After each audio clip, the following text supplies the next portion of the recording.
শোল পাতুরির জন্য যেসব উপকরণ লাগছে আপনারা সেগুলো দেখে নিন।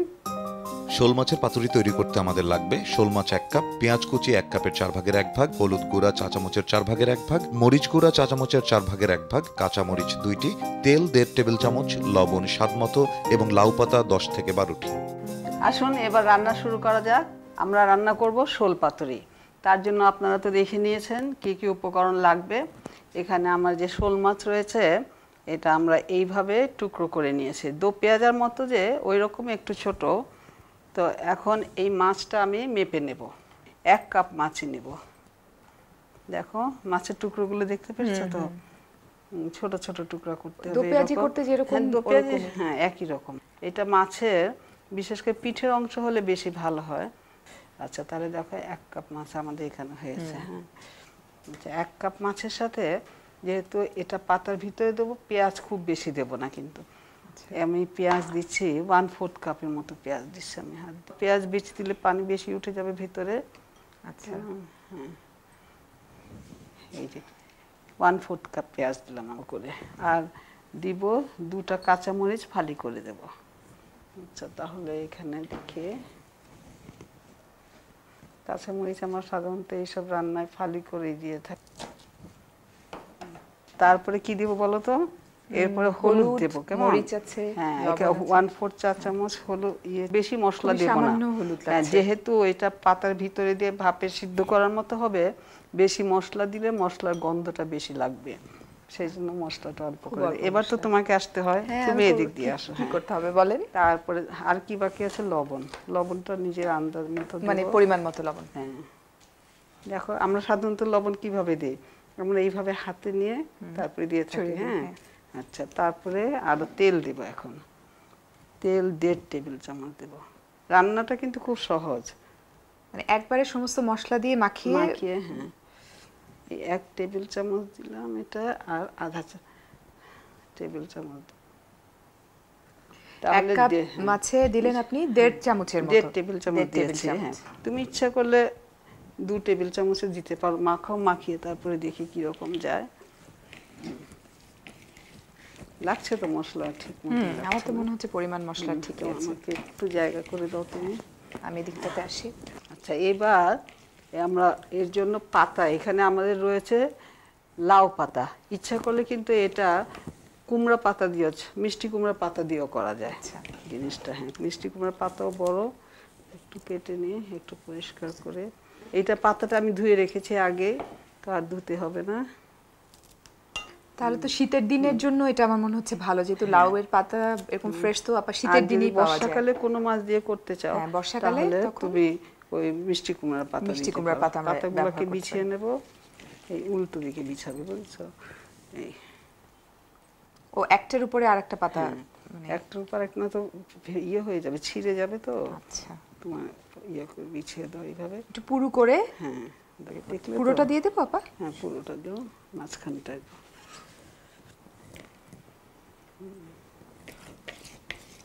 প্রিয় দর্শক, আপনারা নিশ্চয়ই ইতিমধ্যে খেয়াল করেছেন, আপা বলছেন যে লাউয়ের পাতার সময় যদি আমরা না পাই, সিজনে যদি এটা তখন না থাকে, আমরা মিষ্টি কুমড়ার পাতাও ব্যবহার করতে পারি এই শোল পাতুরির জন্য। পাতাও বড় দেখে ঠিক মতো নিতে হবে।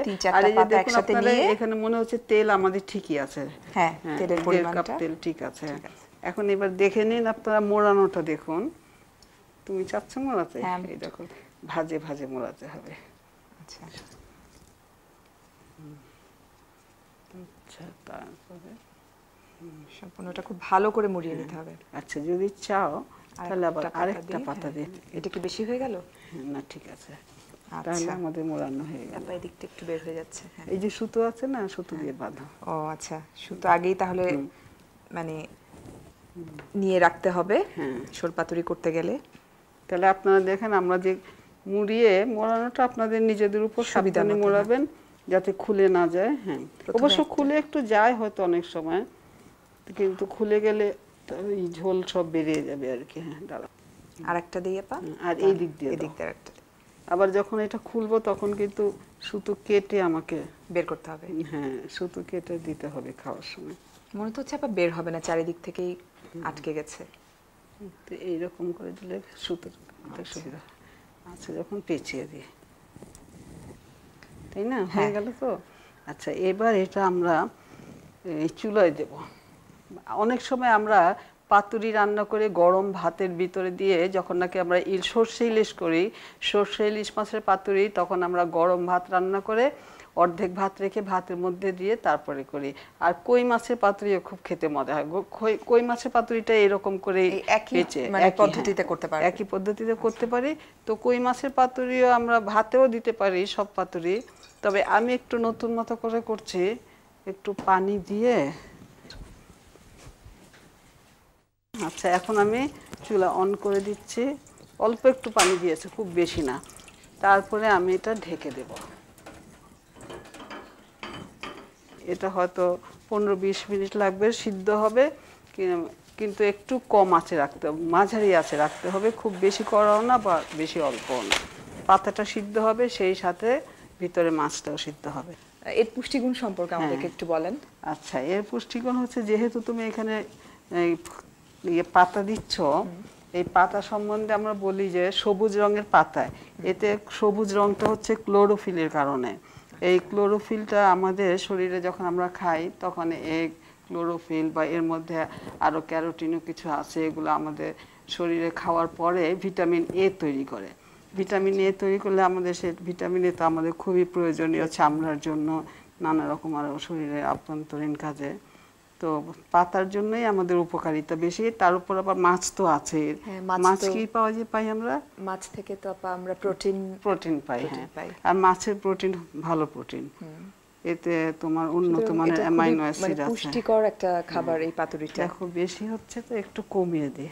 আচ্ছা, এত বেশি লাগবে না। আমরা তো সাধারণত আমি দেখেছি ছোটবেলা আমাদের, যে ওনারা ভাতের ভিতরেই দিয়ে করতেন। হ্যাঁ, এখন তো আমাদের তো ভাতের পরিমাণ কমে গেছে, পরিবারে আমাদের লোকের সংখ্যাও কমে গেছে এবং আমাদের ভাত খাওয়ার পরিমাণও কমে গেছে, অত ভাত হয় না যে। হ্যাঁ, সেই জন্য আমরা চেষ্টা করছি যে জিনিসটাকে এইভাবে করলে মন কেমন হয়, আর সেই সাথে পাতাটাও খাওয়া যায়। পানি যদি আপনাদের কমে যায়, তাহলে আপনারা মাঝে একবার আরেকটু পানি দিয়ে নিতে পারেন। মানে পাতাটা হয়ে গেলে পর তো বোঝা যাবে, যদি না হয় তাহলে পানি আরেকবার দেওয়া যেতে পারে। মানে পাতাটা এরকম কালচে না হওয়া পর্যন্ত। পাতাটা কালচে হবে, বা উপরের পাতাটা।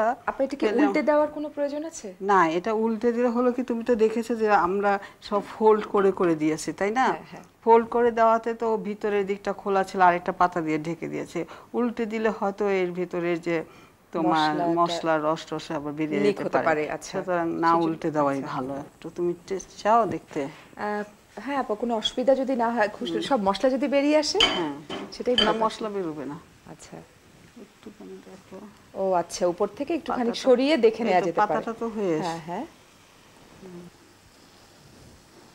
আচ্ছা। মাছ তো মনে হচ্ছে সিদ্ধ হয়ে গেছে একদম। মাছ একটু বাকি আছে, আর একটু হবে, আর একটু হবে। তাহলে ঢেকে দেই, আঁচটা কমিয়ে আপা।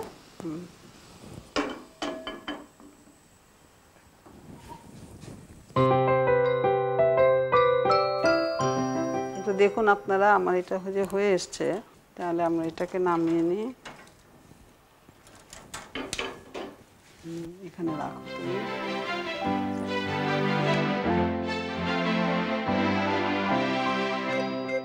এরকম পাতা সহই তো এটা সার্ভ করতে হবে? হ্যাঁ, এই পাতা শুদ্ধই খেতে হবে। কিন্তু আচ্ছা, খাওয়া যাবে পাতাটা? দেখুন এই যে মাছটা হয়েছে। হ্যাঁ, পেঁয়াজ টিয়াজ তো একদম গলে গেছে। হ্যাঁ, পেঁয়াজ টিয়াজ সব গলে গেছে, হয়ে যাবে।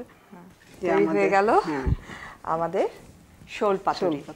তো এবার এই শীতের আমেজ থাকতে থাকতে আপনারা কিন্তু একবার এই শোল পাতুরি ট্রাই করে দেখতে পারেন, আর পুরো রান্নার প্রণালীটি দেখে নিন আরেকবার। শোল মাছের পাতুরি তৈরি করতে আমাদের লাগবে শোল মাছ 1 কাপ, পেঁয়াজ কুচি 1 কাপের 4 ভাগের 1 ভাগ, হলুদ গুঁড়া চা চামচের 4 ভাগের 1 ভাগ, মরিচ গুঁড়া চা চামচের 4 ভাগের 1 ভাগ, কাঁচামরিচ 2টি, তেল 1.5 টেবিল চামচ, লবণ স্বাদ মতো এবং লাউ পাতা 10 থেকে 12টি। একটি বাটিতে শোল মাছ, পেঁয়াজ কুচি, কাঁচামরিচ, হলুদ গুঁড়া, মরিচ গুঁড়া, লবণ এবং তেল দিয়ে মেখে নিন। এবার লাউ পাতা গোল করে সাজিয়ে তার উপর মাছের টুকরোগুলো রেখে মুড়িয়ে সুতো দিয়ে ভালো করে বেঁধে রাখুন।